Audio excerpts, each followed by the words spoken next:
রাজধানীতে অটোরিকশার ধাক্কায় একজন বিশ্ববিদ্যালয়ের ছাত্রের জীবন গিয়েছে। আনুমানিক 10টার দিকে সেই বিশ্ববিদ্যালয়ের ছাত্রটি একটি মোটরসাইকেলে করে যাচ্ছিল। পিছন থেকে তীব্র গতিতে আসা একটি অটোরিকশা এসে তাকে ধাক্কা দেয়। সাথে সাথে অলি বাইক নিয়ে মাটিতে পড়ে যায়। এরপর আইসক্রিম পরিবহনকারী একটি ট্রাক তার উপর দিয়ে চলে যায়। সাথে সাথে যায় সেই বিশ্ববিদ্যালয়ের ছাত্র অলি নূরের। এই যে ব্যাটারি চালিত অটোরিকশার তীব্র গতির কারণে একটি মোটরসাইকেল চালক এবং সে বিশ্ববিদ্যালয়ের ছাত্র তার জীবন গিয়েছে। সেই অটোরিকশা চালক কি পারবে সেই বিশ্ববিদ্যালয়ের ছাত্রর জীবন ফিরিয়ে দিতে?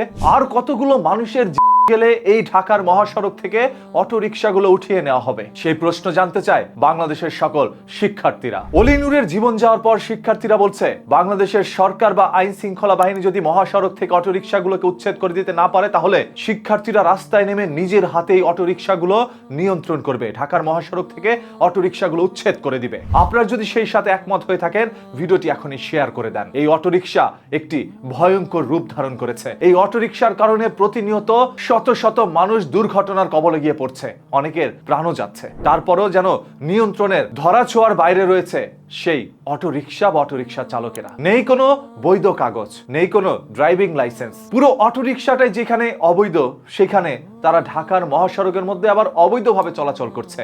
শোনা গিয়েছে অটোরিকশা চালকের মালিকের 1 থেকে 100টি অটোরিকশা রয়েছে, কারো 200-300টি অটোরিকশা রয়েছে। মাসিক চুক্তিতে আইন শৃঙ্খলা বাহিনী বা প্রশাসনকে নাকি কিছু সংখ্যক টাকাও দিয়ে থাকে সেই অটোরিকশা মালিকেরা। এতে করেই সেই অটোরিকশাগুলোকে ঢাকার মহাসড়কে উঠতে দেয় কিছু সংখ্যক ঘুষখোর ট্রাফিক পুলিশ। প্রশাসনের চোখ ফাঁকি দিয়েই তারা কি আসলে চলছে, নাকি চোখের সামনে দিয়ে যাচ্ছে, প্রশাসন চোখ বুজে সবকিছু না দেখার ভান করছে? কাঠের চশমা পরিহিত সেই সকল প্রশাসনের দৃষ্টি আকর্ষণ করে বলছে, আজ যদি আপনার সন্তান স্কুল কলেজ ভার্সিটিতে যাওয়ার সময় এই অটোরিকশার চাপায়, তাহলে আপনি কি করতেন? আপনি কি প্রতিবাদ করতেন না? যদি প্রতিবাদ করেই থাকেন, তাহলে এখন কেন সবাই মুখ বুজে সহ্য করছেন? অলি নূর ইন্ডিপেন্ডেন্ট ইউনিভার্সিটি বাংলাদেশে পড়তেন। আইয়ুবের মতো একটি বিশ্ববিদ্যালয়ে পড়া ছাত্র কতটুকু মেধাবী হতে পারে সেটা আপনারা একটু চিন্তা করে দেখেন। আজ একজন মেধাবী ছাত্রর এইভাবে কেড়ে নিয়েছে অটোরিকশা চালক বা সেই তীব্র গতিতে আসা অটোরিকশাগুলো। হয়তোবা সে বিশ্ববিদ্যালয়ে পড়ে বিদায়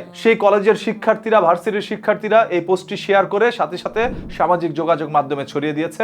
পত্র পত্রিকায় তাকে নিয়ে লেখালেখিও হয়েছে। যদি সে সাধারণ মানুষ হতো, তাহলে এটা এত দূর গড়াতো না। প্রশাসন এবং বাংলাদেশের সরকারের কাছে আকুল আবেদন আমাদের, ঢাকার মহাসড়ক থেকে এই অটোরিকশাগুলো যথাসম্ভব দ্রুত উচ্ছেদ করে দেন। তাতে করে আপনার যেই পদক্ষেপ নেওয়া দরকার আপনি সেটাই নেন। আপনাদেরকে সহায়তা করবে বাংলাদেশের জনগণ। আর এই অটোরিকশার কারণে কোনো দুর্ঘটনার শিকার হতে চাই না। জ্যামজট কোনোদিন নিরসন করতে পারবেন না যদি মহাসড়কে এই অটোরিকশা চলে। এই অটোরিকশাগুলো অবৈধভাবে খাম্বা থেকে অবৈধভাবে বিদ্যুৎ সংযোগ নিয়েই ব্যাটারিগুলো চার্জ করছে। এটাও কিন্তু রাষ্ট্রবিরোধী একটি কাজ। রাষ্ট্রের ক্ষতি করার পরেও কিভাবে চোখের আড়ালেই থাকে এই অটোরিকশা?